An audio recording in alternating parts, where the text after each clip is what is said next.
So welcome if you're joining us. Big warm welcome from Total Wellness Club, and to all of our new friends who exhibited recently at the Free From Festival. Just as we get started, let's just mention a couple of housekeeping rules. We've got you on mute as you come in to this call this afternoon, just really to keep out any background noise.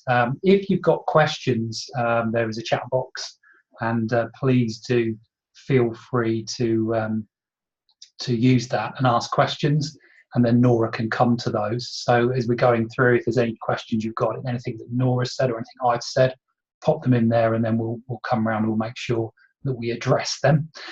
For those of you who aren't yet familiar, let me just give you a very quick refresher on who Total Wellness Club are. So Total Wellness Club is like TripAdvisor, but for health and wellness. So like TripAdvisor helps people decide on the best restaurants, hotels and cafes through customer reviews, we help the wellness aware find the best products, services and providers for them. We were recently working with Margarita and the Free From Festival as we were running a campaign to discover the UK's leading nutritionists.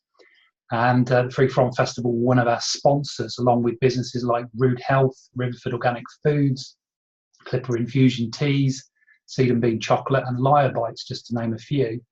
And during our conversations with Margarita, we floated the idea that Nora, who manages our brand here at Total Wellness Club, could critique exhibitors' stands with the view of helping you to get the most out of your events.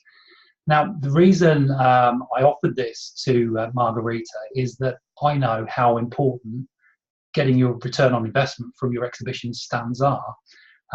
You've got all of these people coming in through the door, and they're excited and they're looking to spend money, and you've got this task of really making sure that your stand really stands out. So really grabbing attention and giving them an experience at your stand in the hope that they'll become customers first and foremost, but then hopefully become lifelong loyal buyers of your product.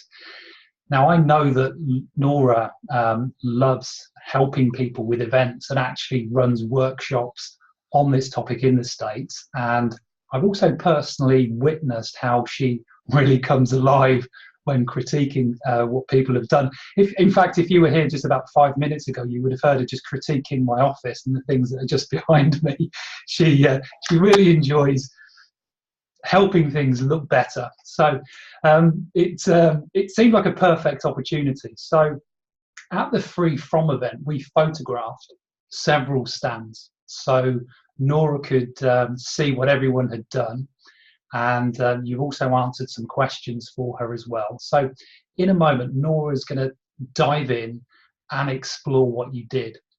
Before she does that, I just want to say that I know Nora will give you as much as she can in the time that she's got, but bearing in mind that she runs workshops on this topic of event stands, she's got hours of material.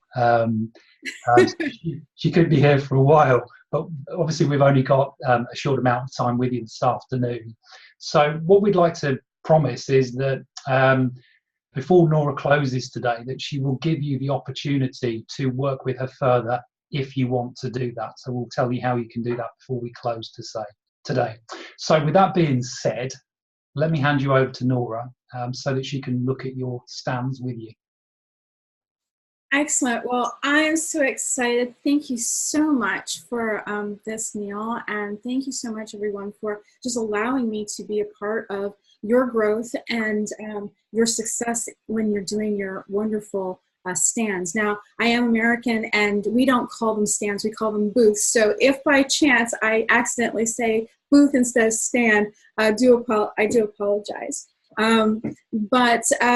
Anyway, one of the things that we're going to be really talking about today, actually, the whole thing today is going to be on strategy. I mean, it's going to be on strategy about like many different things that have to do with an actual event, one that you've just that you have actually successfully participated in at this Free From event. So, I mean, honestly, this is a success, in my opinion, after I saw the photographs that Neil so generously provided for me, and to see that how successful, how many wonderful people, actual target audiences, members for you.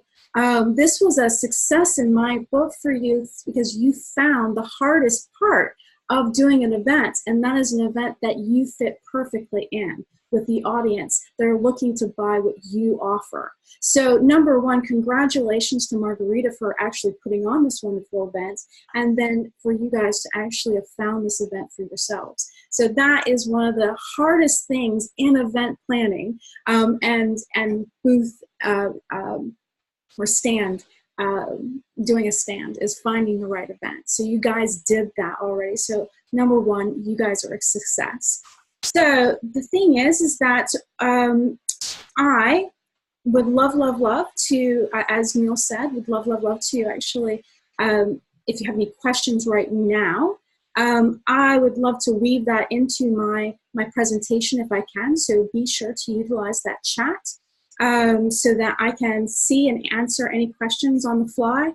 If not, we can always have a little time near the end, and Neil will initiate that for me. So I'm so excited, and I can't wait. So let's just dive in. Let me go ahead and share my screen for you. Let's see. Share. Can everybody see that? Yep, we can see that, Nora. Okay, perfect. Who do we have? I see we have Halabar in here. We have Amy Moore, and you said that was with Hunter Gatherer. Who else do we have? I'm not sure who the other. There's two others, Rana and Crystal. Maybe in the chat, if you want to let us know which business you're with, then we'll know. That would be amazing. And I don't know if we've got others on here. We've got Margarita, of course. She's here as well, so great to see her here too. But yeah, if Rana and Crystal want to just pop in the chat where they're from, that would be pretty cool. Okay, Nora. All right, let me get my chat. Okay. Oh, I didn't have Rana's Bakery as as photographs. So just so it says okay. Rana is from Rana's Bakery. So thank you so much for coming. So anyway, so what we're going to do is we are going to talk about stand attraction. And so the first things that we're going to talk about is before the event, attraction before the event, attraction during the event, and then stand design and organization, and then after the event. So those are the sections that we're going to be talking about today. And as Neil has said, I have plenty of information, and he's going to stop me because I'm going to just keep rolling through. So I'm going to give as much content as I possibly can before he says, all right, that's enough, Nora. So I hope that you appreciate that. So let's go ahead and let's talk a little bit about me. I am Nora Richardson, and I am the brand manager for Total Wellness Club. I also have my own business. I've been in business for 20 years this month, and I've been in the branding industry for over that. So I also sponsor events. Usually they're 3-day events, and I'm a little different in the fact that I don't have a product, I have a service. So it's a little harder for me to do things than you guys. You guys have this amazing, you have a product which people can instantly utilize and sample, which makes it the selling of your product so much easier than a service. So be thankful you have a product. But as you can see, I have this stand that normally people give you a 6-foot table, 2 chairs, and a tablecloth, and you just occupy that. I decided to be different, very much different, and I bring my own stand with me with a different signage. Those lollipops, as I call them, they actually are signage that I can change either every day or twice a day, depending on the event. So as you can see, there are all different kinds of signs that I can utilize. I can also hook up some sort of visual and a little bin for an offer. So those are just some of the things I do. I show this to you so that you know that not only am I teaching on this, I actually are you.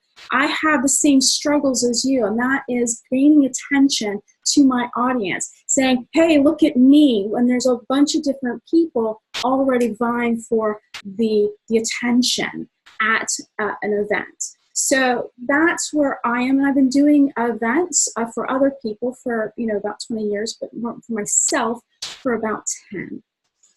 Alrighty. This one. So let's go here. So before the event, it's actually one of the most important things that you need to really think about is before the event. So once you've signed on to an event, really figuring out and doing that research on what exactly this event is, who the event is talking to, what does the event provide to you, who is the audience, and how much information about the audience can you receive. It's always good to ask if you can have the list of the audience attendees, if they have it, and if they'll give it to you. They can always say no. I would rather you ask and you say they tell you no than you not ask and then you not be able to actually utilize something like that for later, for your after.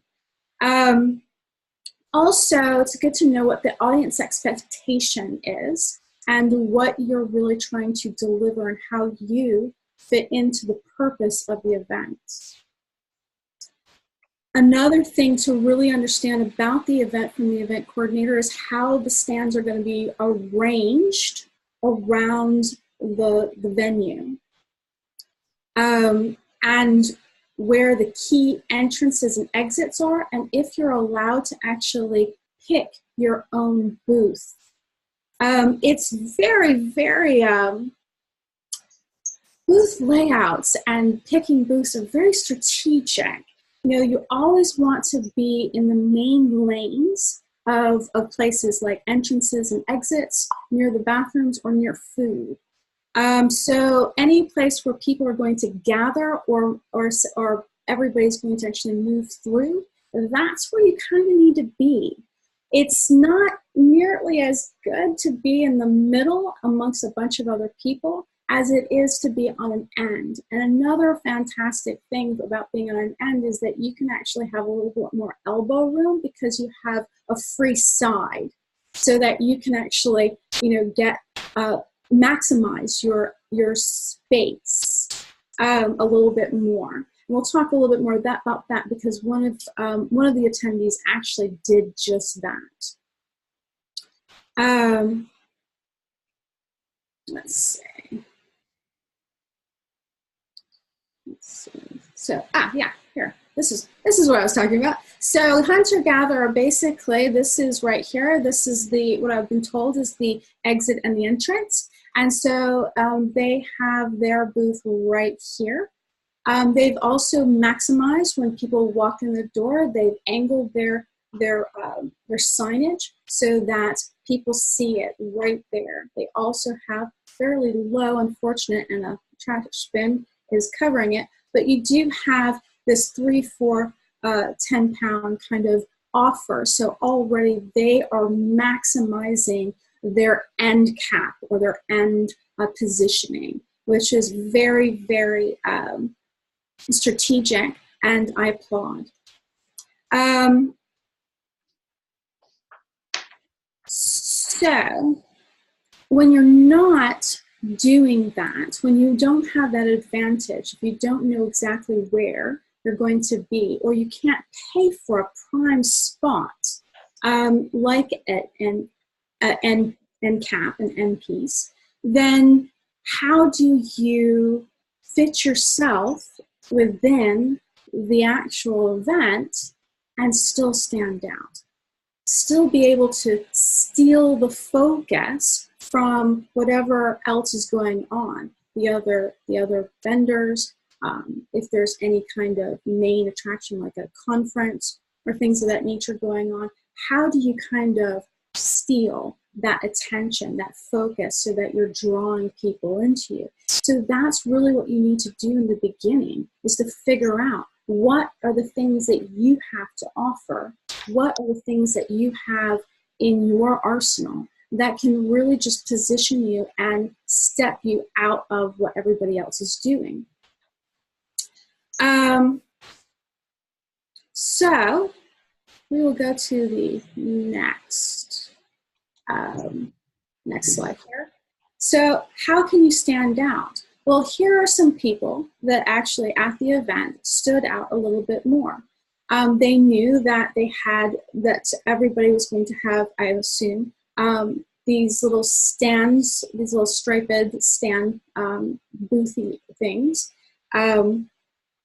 And instead, this person actually picked the Vietnamese street food. They actually brought their own to stand out with their own branding. That is one thing right there, that you don't have to actually utilize what the event planner is giving you. You can bring your own.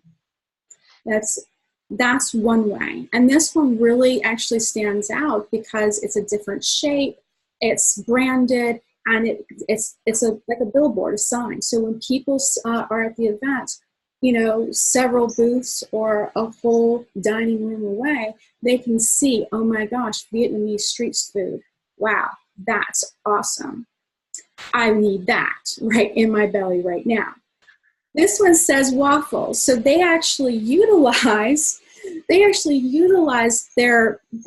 given booth or stand, but they put a lighted sign that said waffles. Hello, waffles. And I know that this is free of sugars and dairy and all this gluten and what have you. I'm like, oh my gosh, I've got to get over there for waffles. I haven't had waffles because I'm gluten intolerant. So I'm like, ooh, tasty waffles. That's fabulous, right? So that's the kind of thing that you need to do. You need to actually think about how you're utilizing either what you already have, like your own stand, or your signage to add to the stand that's already been provided, so that you can stand out from people who are all over the event. That, in all honesty, if you see some of the photographs, I think we'll have some of the photographs later, everything looked very pretty and organized and unified, which is great for an event planner, but not necessarily great for you. So I just wanted to make sure that you understand you can make your space as long as it's allowed. You have to know the rules to let me make sure every event has their own rules. So I'm not going to say that this event, you're allowed to do that. Obviously you were, because we have evidence of people doing it. But not every event is going to have the same rules and regulations, so you do need to find out what you can and can't do. I'm just giving you ideas of what you can do to really think outside the box, right? So, any questions yet? Let me just have a check. Nothing that I can see, but we do know that Rana is Rana's Bakery, the gluten-free sourdough bakery, and Halabar is Awona, hopefully I pronounced that right, from Halabar, and Crystal is from the Forever, the aloe vera company. So we know who everybody is now, which is really cool. But no questions as yet, but please, if you've got questions, do pop them into the chat box so that Nora can come back to them. Right. So now that we have some ideas of what we need to do and how we can do it and some examples, let's go to during the event a little bit more. So we were just talking about some things that we can do before the event, some wonderful strategic stuff that we can think about, and how do we make the event good. But what do we do to attract at the event?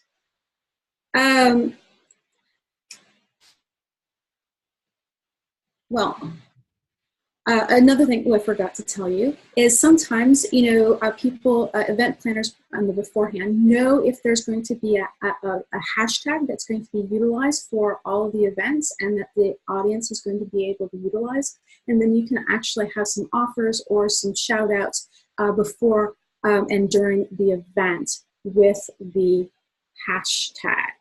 All right, so that's just one thing I just thought of just now. So, all right. So during the event, one of the things that I see is that, so here's another wonderful photograph of the event, and look at all those wonderful people. I mean, what a great event. I mean, everybody just must have been really proud to see that many people just exploding and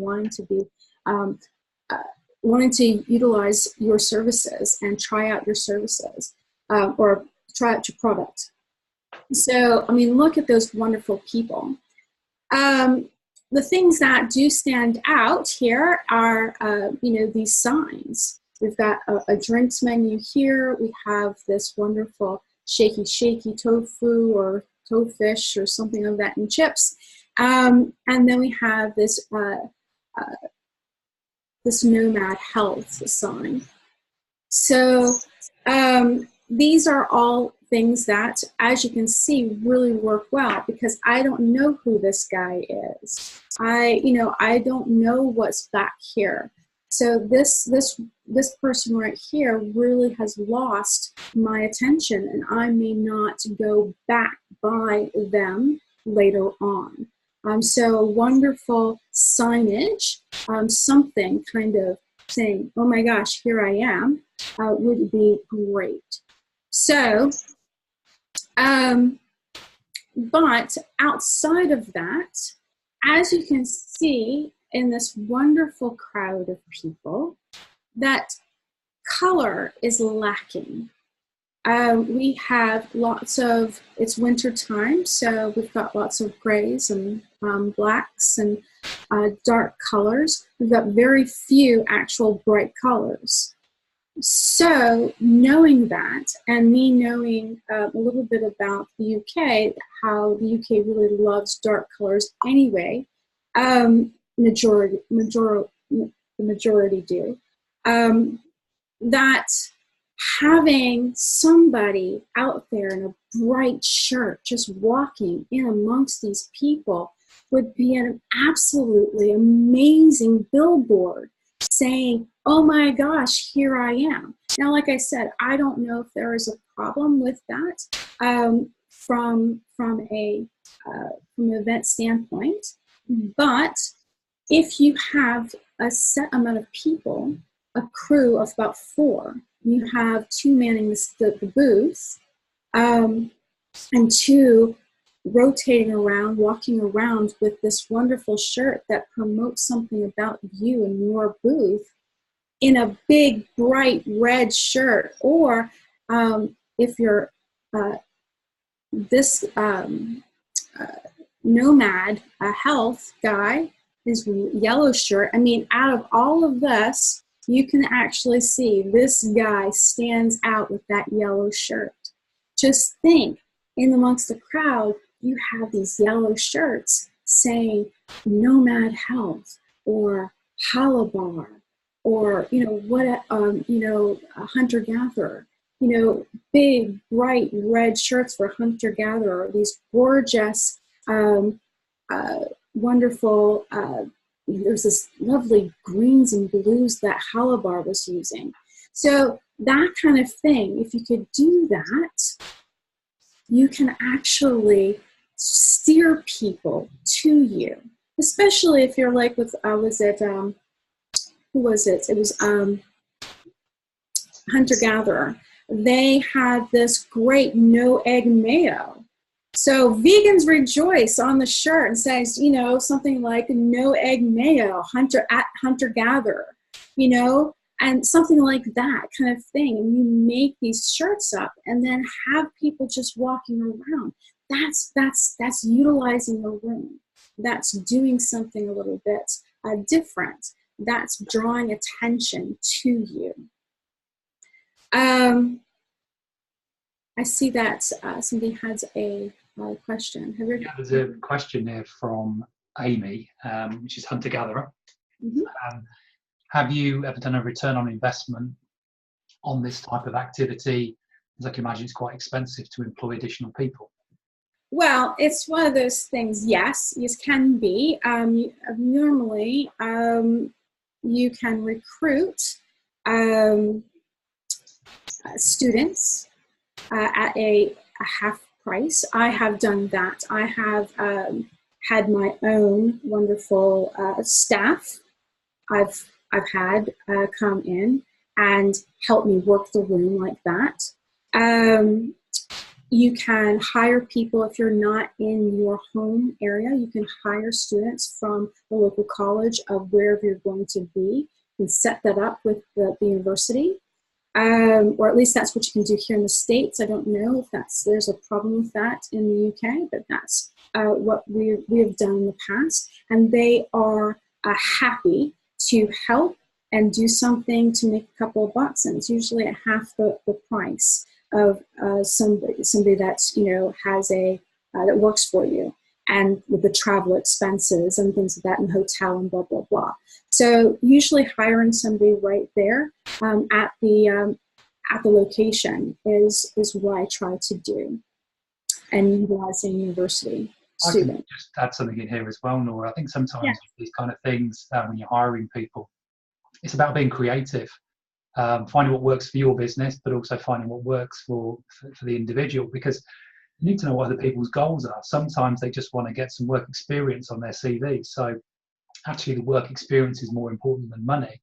Other times, like students, might be that they do want some money in their pocket because they want to be able to go and do other things that students do. So it's just really being creative. And obviously if you've got more cash flow and you want really professional people, obviously you can afford to hire in people who have maybe got more event experience or something like that. So just say, be creative with how you approach people, and don't assume that you have to always pay people to be there or pay a lot of money to have people there. So just my suggestions on that. Absolutely. But when you don't pay people, then you have to kind of with anybody, you have to instruct them what what your expectations are and how they need to go about doing that. There's a lot of comments in here, Nora, as well, if I can just jump in with those. One from Crystal, just saying that free from events not expensive compared with other events. They had a student on a 3-month placement. It worked out really well, and they did attend Spitalfields Market with Crystal's company. And also Margarita has jumped in as well. She also said that maybe ask friends, invite them to the event and get them to wear the shirts. What a great idea. Just invite friends, they come along, but wear my shirt. I guess they would probably need to be trained if they were stopped and asked about the product. That would be really helpful, that they had some product knowledge as well. Absolutely. And that's one of the things, you have to make sure that they understand the expectations of what you're trying to do and how they're doing it. And like I was going to say, you can ask friends to do that, but they have to know that they're not just, going around perusing other people's booths and trying samples and enjoying the event. They are there to do some sort of promotion for you. So just be sure that if you're not paying somebody and they are doing it out of the kindness of their hearts, that there is a give and a take when that comes. But that's just one way to do that. I think it's a really amazing way to really get the name of yourself. And this is, from what I can tell, this is a nice size event. And one person walking around would be plenty. At an event this size, something bigger, have 2 people walking around. And you can change off, some people stay at the event while other people's rotate out. It depends on what you're doing. But the color, a bright color in a sea of black and white and gray, is the key that says that you are different. You are a promoter of some sort. So that's, and to look at me. So make sure that you pick the brightest of your brand colors. Don't pick just any color. Pick something that is close to your, or is your brand color. So that's, there's other ways to actually draw people in as well. There's all the senses. So, you have visual, for signage and colors and things of that nature. But don't forget there are other senses. There's, there was one person that we had, Anna, what's the name of Rana's Bakery. Yeah. Yes, that's one. No, not that one. Let's see. It was Superfoods, the Superfoods one. Ananda Superfoods. Ananda Superfoods. They have a powder for smoothies. And so a blender, the sound of a blender, and them doing demonstrations of how they could actually have utilize this wonderful superfood and then be able to give samples out of these smoothies. That's just something. But the blender, the sound of the blender says, ooh, it perks us up and says, ooh, there's something going on. I'm about to miss it. Let's go see what it is. So that's some other thing that you can do. I don't know if you're allowed to do this, but, a bubble maker, you got to think outside the box. These bubbles come in, you're like, ooh, where are the bubbles coming from? Oh, it's a soap place, a soap stand, or something of that nature. You know what I'm saying? Like, but it has to be valid. There's got to be a purpose for whatever you do or however you do it. There has to be a reason why you are using bubbles. Like I said, maybe you're making soap, or like the smoothie with the blender. There's a correlation there. So whatever you do, think of, there has to be a reason, and you want to think about those passerbys that are just passing you by. How are you going to grab them and stop them from their forward movement and say, you must see me. You must actually come and see what I'm doing. I want to embrace you and get you involved in my world, because what I offer is what you need. So that's pretty much what you're doing. That's the kind of thing. So how are you going to stop people and stop them with smells? I don't know if hot plates were allowed, but you can be cooking up sizzling stuff. Many people were doing some sort of oils, selling oils and things. And so sizzling up some wonderful fresh vegetables in a saute, something like that, blah, blah, blah. I don't know. But the sounds of sizzling is like, ooh, I love it. And the smells of bell peppers or something. You know what I'm saying? You get it?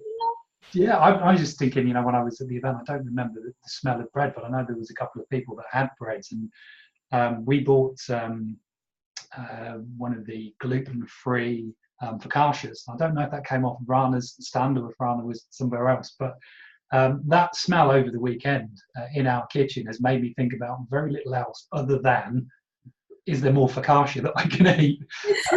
So engaging smells, engaging that sense of smell is incredibly powerful if you're doing a kind of product where you can engage people. As the same with Ananda Superfoods, the smell of a pineapple can be quite strong, and the smell of bread can be amazing as well. So you've got opportunities if you're using those kind of things within your product. Absolutely. Like I said, I don't know if hot plates were allowed, but if they are, you can just ask. And if they are, then that is a wonderful time for you to really kind of, get the edge of somebody else in your neighbors, your stand neighbors, right? And in actuality, your stand neighbors want you to have something cool and fabulous, because that brings people closer to their stand. Do you get it? So everybody wants to succeed and bring and stop people, so that the people will then see their neighbors, So you're not just doing a service for yourself, but you're also helping your neighbors on either side of you. So just so you know. Actually, Nora, I mean, everyone who's on this this webinar with us this afternoon, you could form your own little clique at the next event, and say, okay, how can we work together? How can we get people in our area? Absolutely. You can maybe do something like that. Absolutely, absolutely. That is a perfect, wonderful idea. So, so now we're going to talk about how much time do I have? We're just like 35 minutes, so yeah, probably about 15. Okay. So next ones is that Neil took some fantastic photographs of each one of your of some stands, not each one of your stands, but some stands. And so I was going to just go through and kind of highlight some cool things that we need to think about when we're designing and organizing our stand for the ultimate impact. One of the things that we really need to remember is that our product is the hero. And so we really need to think about what we need, how we display our product. And the human being can't process too much at one time. So you need to build in response. And that actually draws attention. If you have negative space or nothingness on each side of your product, that actually gives your product more weight. So I would refrain from being putting too much on your tables, because you can't, when you're passing by, someone doesn't know what the hero is. So this is somebody's stand, and although it's fabulous and great, and it has a lot of amazing information, I can just tell there's just so much information, and somebody really thought about this. The problem is that with everything being at roughly the same height, and at the roughly the same kind of placement, there's nothing that's standing out, and so we don't know what the hero is. We don't know what the product are. We do see that there is some sort of nut butter-ish thing, and there's something over here to sample, but it kind of gets lost because of all of the other information. So, this is the product, I believe, and this is a smaller bit of the product, but it's very hard to differentiate. If we took some of this stuff, removed it off, then we really could actually see what the heroes are and what we're expected to buy as a person who's an audience member. Here is another wonderful presentation.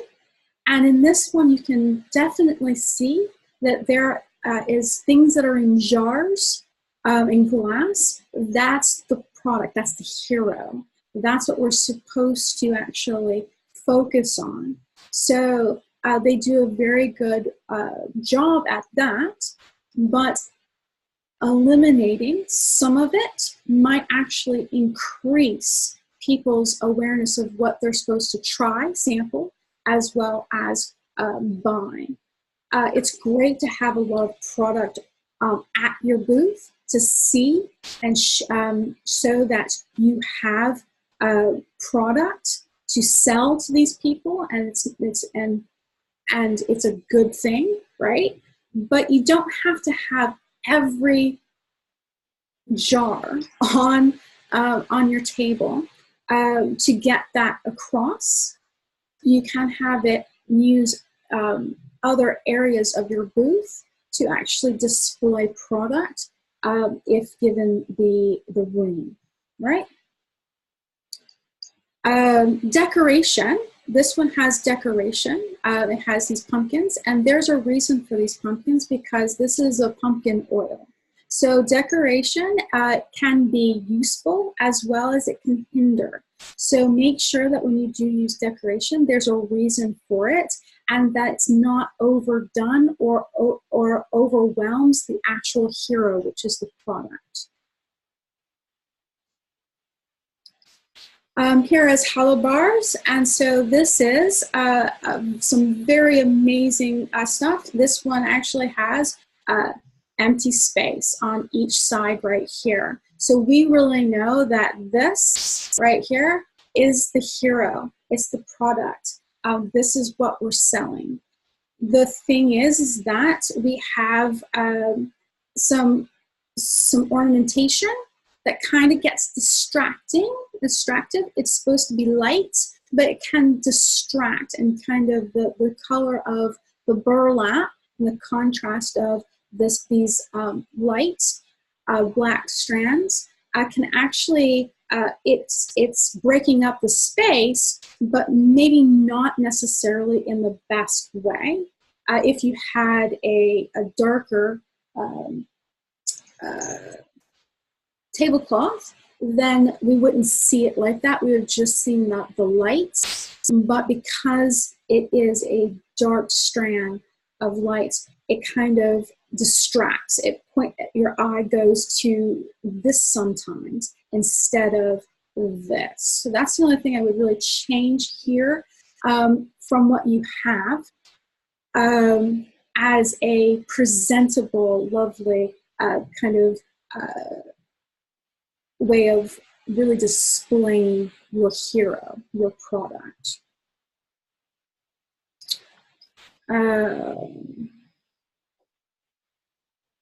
We have Nutkin here, and sometimes it's great to actually be minimalistic, but you do need to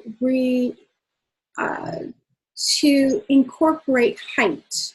So this is very flat and to the ground, so we don't get very much visual height. So some people who walk by, especially if there's people in front of it, aren't going to really know and possibly pass you by, because we don't see exactly what you're offering, and we don't know what Nutkin, unless Nutkin is actually a known brand name, we don't know what that is. We haven't already been exposed. Now, let me ask you, Neil. I wanted to ask you this.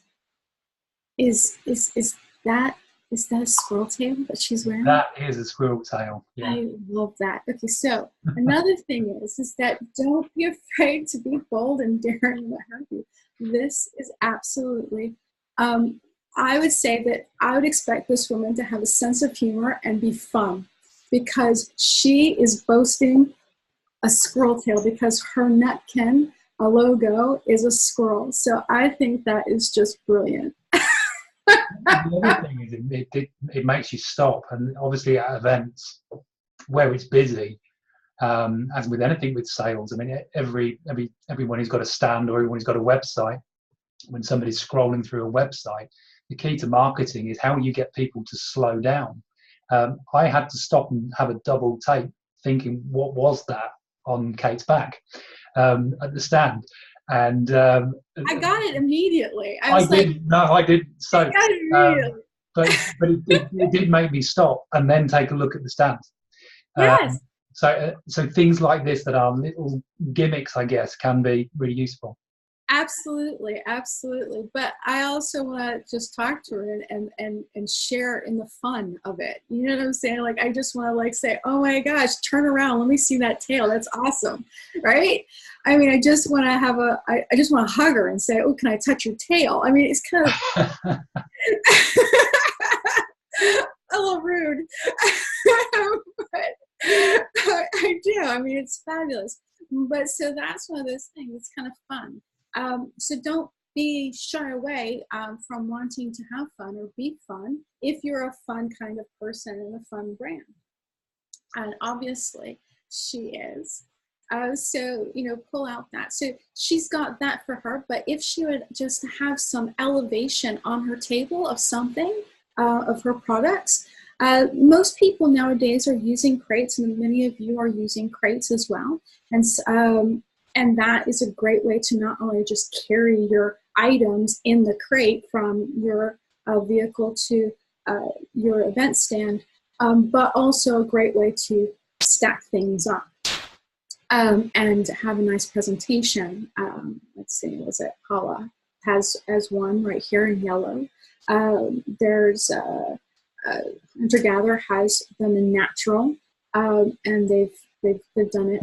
So that is one thing that you can also do to create some height on your table. There are other ways, of course, and I can tell you a million different ways that we can do this.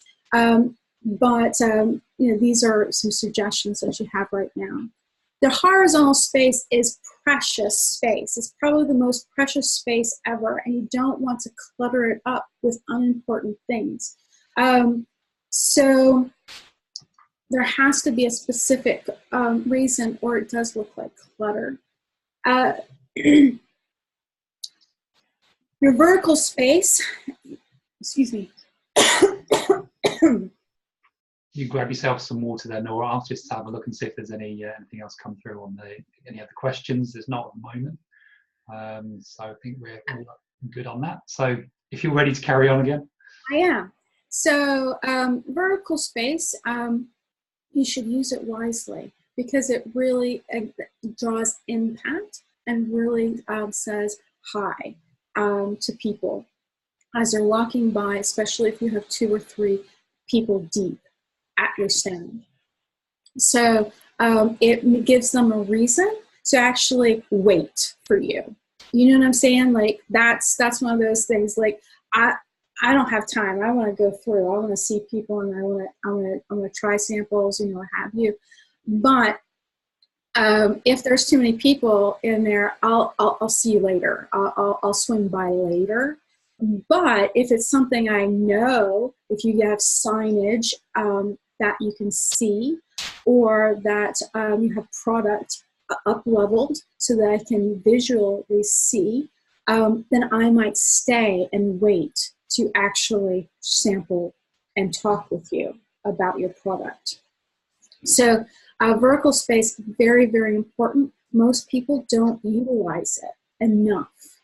They just don't utilize it, and they're missing out on such amazing marketing and attractiveness. Saying woohoo! All right. So let's see. The next thing is, since you guys are all products, arranging your wonderful samples is key. So we have, let's see, Hunter Gatherer has several different, I would call stations, sampling stations. They have this mayo station, and then they have this like dip-ish station. And then they have like an area that doesn't have anything but just product, right? So, but they have several different places for people to come in and sample, right? The problem with this, having all of your samples right in the beginning, is that you're going to have 1 or 2 people bogart that center space and just be eating, and no one else can get around them. You're losing people when you're not spreading out your stations of samples. So I would like you to think about how strategically you can create a better flow. We'll talk about that in a second. Let's see. So usual setups of stands. You have a table with a tablecloth, and you have some sort of banner. And then sometimes you have 2 banners and your tablecloth with your table, or maybe you don't even have any banners. You just have an actual sign on your tablecloth. So this is probably the most ineffective way of laying out your booth, because if you've got people in front of it, you can't see who this is. You can't see who you are because they're blocking it with their bodies. And no one's going to go dip down into looking through people's legs to find out who you are, to see if they want to actually, stay in the queue. Here is, it's pretty symmetrical, and you usually find your bodies right here, and your people are usually blocking them, so you can't really see them anyway. And in this particular stand, some of them were higher than the actual the little structure that was provided. So a lot of your information got cut off. So that's kind of troubling, right? But these are usual, and I like to be unusual. I think that the norm can be boring, and we need to actually think about things differently. So, and we have to think about flow, I told you about. So here is no flow.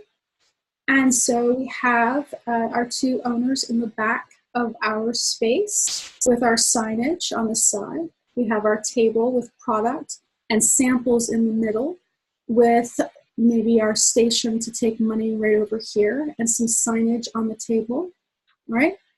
And so everybody's coming in and they're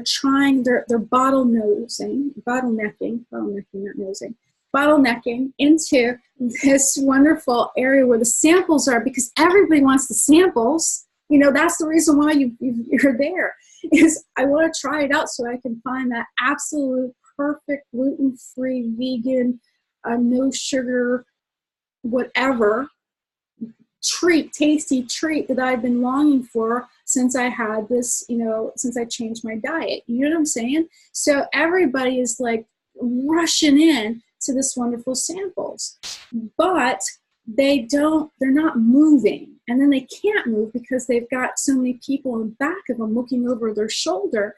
And so now they can't even move once they want to move. You get it? So this is pretty ineffective from a flow perspective. Now, I already told you I don't like to actually take any of the event stuff that is provided for me, because I want to look different. I want to have and show something different. So I usually bring my own stuff. You can too, depending on how you want to lay out. But here is a nice, if you have the same kind of area, a nice way to flow people through and utilize, 4 people. So let me explain. We have the owner. Usually it's the owner. It doesn't have to be the owner. The owner is here doing special samples, demonstrations of samples. This is where you would use your blender or something of that nature kind of thing. And you do these special ones. When you're not doing special demonstrations, then you could break this down kind of thing, or just show product here. But they would stop, the people would stop, they would see this and say, oh my gosh, I really like that. Let's go and peruse in here. Then you have your sample stations. You have a couple of sample stations. You have your first sample station, can be the exact same as your second, or you can have different items on each depending on how much product you have, different products you have. But then basically you can have 2 or 3 people at each section eating. So now you have, if you're full, you have people around this demonstration. You have about 4 people right here, and they're moving through. You have your signage, you have a product shelving so that they can, on their way out, they can pick up the jar that they want. And then you have somebody placed strategically at the end of this so that they can buy it. So then everything is just flowing. They flow in, they flow out. If you have too many people that are right here and there's a line, you can have one of your people be a greeter and also another sample section. So sample number 3 kind of thing. So now you're telling people, oh, no worries, we're backed up, but no worries, here's a sample of our stuff. So you're not missing anybody going by. And if you really need to, you can take this person who's your walking billboard off the floor and have them actually be placed right here or somewhere close, if it's allowed at the event, to actually have those samples as well. A fourth sampler. So that's just one way that you can do it. Now, of course, this is not a regular size table. It could be, I don't know, it depends on how big your space is. But you can hire these items, rent these items elsewhere at the location with a bit of forethought. And remember, the whole point of doing this is to make money. So we've already thought of ways of how we're going to ensure if people don't buy at the event, that we're going to actually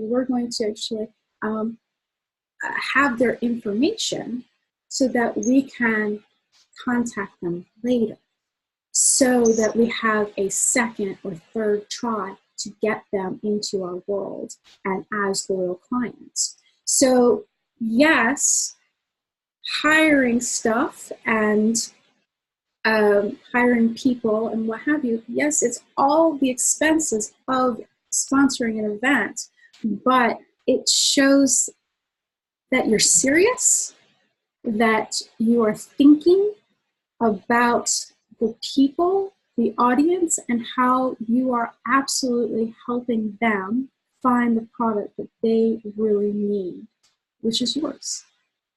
So, any questions yet on that? No questions come in on that one, Nora. Alrighty. Do you have anything to say about that? No, actually, it's just been talking through. I didn't want to interrupt, but a couple of things that I would just say as someone who was actually at the event was that when we sat down and had our lunch, there was a group of four of us, and funnily enough, the two examples, the waffle and the noodle place, were actually the places that three of us actually went to for our lunch. So if you take that as a short survey, 75% of people may have gone to the places with the visuals above the top of the stand. Mm-hmm. I don't know if that happened or not, but that's certainly something that happened in my little group. The other thing I would say as well is that sometimes there were 3 people deep at some of the stands, and obviously that's a testimony to Margarita for the fabulous job she did of getting people to the event. But in another sense, that obviously creates that problem of, as you were saying, Nora, flow, because one of the things that happened to me on a couple of occasions were that people bumped into each other, friends met, and they met right in front of somebody's stand, and they stood there and talked. So they literally, someone like me doesn't have a problem saying, excuse me, I'd like to sort of get into the stand and try some samples, but other people may just keep moving. So the kind of flow that Nora's talking about here, I really like. I mean, taking the same principle really and taking the same area, but maybe just moving the table to the one side and rotating it practically through 90 degrees just opens up that flow through. So they were just some of the comments that I had as I was just listening through. Do you want me, Nora, to talk a little bit about follow-up? Because that's something that... Well, that was what we were going to talk about next. But I wanted to make sure because, you know, the flow of something is definitely not anything that most people think about, is that flow of how people are going to get through your wonderful process. They don't think about that actual space and how it's being utilized and how it's going to be utilized and how you can actually design that space so that you don't have to have these samples in here with these people just going straight for that center and then staying there. And another way that you can do is you can, if you understand how the flow of traffic of the event is, if there's coming in on the left, then you can have a sample here, and then this be your area so that you have sort of kind of a line. But most people aren't going to do that, especially if there's only one other person in there. They're just going to go, ooh, I see it pretty. I want to try it. So, and then they screw it up because then I'm like, oh, I didn't see that pretty. Now I need to go back, and now I need to go forward, and now I need to try it again. So the thing is that, creating a space that you can go in, and the reason why I didn't put this in structurally as, straight, is because it gives it, people can't see it. If they're walking this way and you kind of have it at an angle, then you can see there's something going on over there, right? And you're like, oh, I want to be a part of that. And this actually, when you angle it, you have, you're creating that circle, that start of that circle of going around. Having a circular table here also helps, but not all the time you're going to be able to find a circular table, high top table, to do your demonstrations on. So you might have a square table, so it doesn't give you that kind of thing. But some sort of obstacle people will walk around that. But angling it kind of gives that, like, oh, I can see what's here and I can see what's here if you position it right on the table. When people walk by, I'm like, ooh, there's goodies in there. I need to get those goodies. Okay. So there's a comment from Halibar.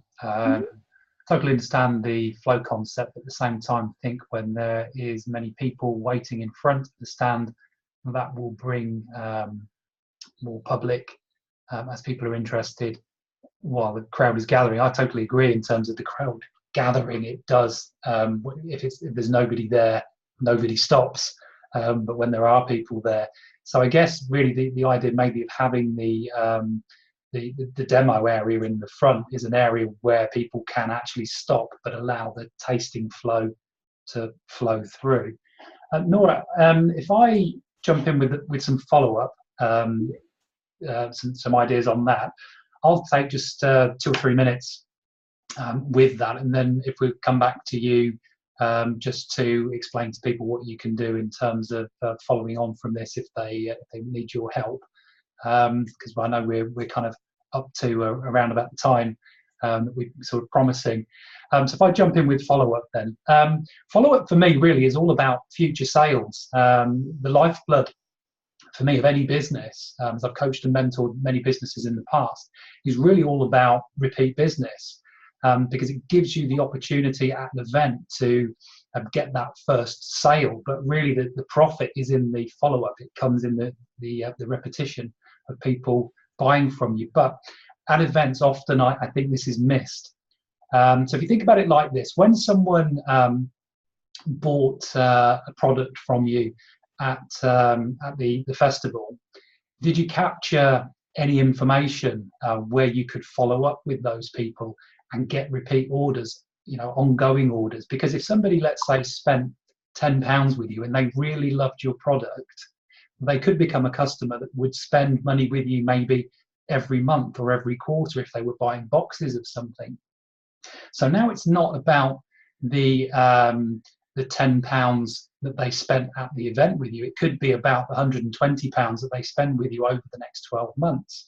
And obviously, if you had 100 customers who will buy from you, who might repeat buy, now you've got a return on investment of 12, 13,000 potentially from your initial event. So it becomes even more profitable. Nora, if I could just ask you, would you mind just unsharing the screen? Because I might sort of share mine in a second. So for me, though, the follow-up process goes even deeper than that. As you know, that we specialize in collecting feedback from customers via reviews, and you might sort of think of a review maybe just as a testimonial, but actually reviews are so much more because they're evidence. Reviews are evidence. So when you want to get other health food shops or that superstore to stock your product, or when you want to increase distribution, you can point people to reviews and say, look, we have 100 or 500 reviews on Total Wellness Club. And Total Wellness Club are the independent review service for health products and programs. So we know that people love our product. We just want to make them more accessible to other people. So it's a great way really to be able to show those those buyers that they are going to be making a good decision when they back you. And it's the same with people who come to your website. They want to read reviews. In fact, 26% of people won't buy unless there is a review present these days. So you can, of course, ask every person who buys from you online to leave a review. You can pop a card into the package when you're shipping the goods. Of course, you can follow up by email. But don't forget, at events, you could just collect emails, which allows you to follow up and ask for a review, but then you can also follow up and ask for repeat business. And the other thing you could do as well is you could ask people to leave a review and say, as a thank you for doing that, once the review's left, I'll email you a discount code where you can get 10% off your next purchase. Now, our system, when you get a review, will email you and tell you you've got a review. It's very easy for you then to know who has left that review for you and get in touch with them. So if you want to join Total Wellness Club, let me just very quickly share my screen with you so that you can see where we are. So hopefully you can see my screen now. So if you come to business.totalwellness.club, it's business.totalwellness.club, and this is the page where you would register. And I just talked through a couple of things that we this afternoon. You can see reviews in place here on our website being live streamed through to this particular part, so you can see all of our happy customers and see what they say. And then you've got the packages as you scroll down the page, so you can just choose which one is right for you and then go ahead and jump in. So if you want to get started with Total Wellness Club, that's where you need to go. And if you get stuck with anything while you're getting started, there is this little icon down here. Just shoot us a message over and we'll give you a hand with that, usually manned between sort of 9 and 5 during weekdays. And also, if you want to speak to me and get any help with anything in terms of getting started with the review service, we can, of course, help you with that as well. So let me just unshare my screen. So that's really what I wanted to say on follow-up. It's about looking for those extra sales that you can get, but it's also about engaging people in working with you, people who are happy with what you buy, obviously leaving reviews. And in fact, even a negative review, if someone didn't like your product, they can actually have a positive effect, obviously so long as you don't have too many of them, because what it does is it puts all of the other reviews in some kind of context for you, so that they can people can see actually someone did say something negative here. It's not everyone, it's not this person's friend who has been leaving all of these reviews. So it does put them in context like that. And as Brits are very kind of skeptical in that kind of way. So if I hand you back then to Nora, so that you can carry on, Nora, with the remains of the presentation. Well, it would be great if anybody had any additional questions. I'd be more than happy. We are a little bit over, so we did lose one person because of that, and I do apologize. But if anybody have any questions before I... There's no further questions. No, Amy said that she had to drop off because she's got a meeting that she needed to go to. So, yeah. So the thing is that I am a wealth of information about this, and I would love, love, love to help each and every one of you really kind of get that extra punch, that extra strategy on how you can really stand out from all the other stands and really grab that attention of the audience as they pass by. So I would love, love, love to talk to each and every one of you. And I want to make it super, super easy for you to speak with me one-on-one, and for about an hour. And you can ask me specific questions about you and your wonderful business and your stand.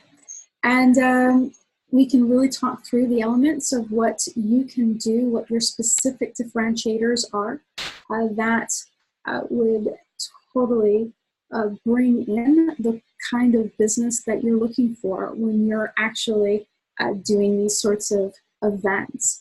So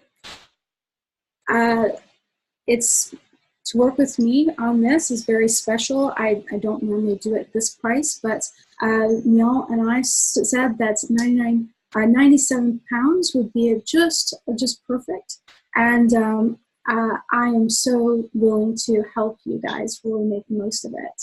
So let me know if you're interested in that. And Neil, you tell them how they could. Yeah, I think the price that we've Nora's agreed to do this for really is a special offer, just really for people and Margarita's group who were at the Free From Festival, really, and that's why we've looked at doing it like this. If you want to do this with Nora, I think you will have my email address. So if you just want to drop me an email, give me a phone number, I'll jump on a phone call with you and we'll get all the details sorted out. Nora's given me her availability for the remainder of the week, and then she's jetting off on holiday, unfortunately. So it'd be great if you want to do it. If you want to get this done by the end of the week, drop me an email, maybe straight after we finish talking here, and I'll jump on a call with you, and we'll get that all sorted out with you. So simple as that, really, if you want to work with Nora. So thank you for joining us this afternoon. I hope you've found this invaluable. So if you do want to work with Nora, you know how to get in touch with us. And I appreciated meeting all of you at the Free From Festival, and appreciate Margarita as well for putting the festival on in the first place, but also opening up the opportunity for you to come and learn something from us as outsiders, and for us to have the opportunity to speak with all of you as well. So thank you very much. Thank you for your time today, and I look forward to speaking to you all again at some future date. Take care now. Bye.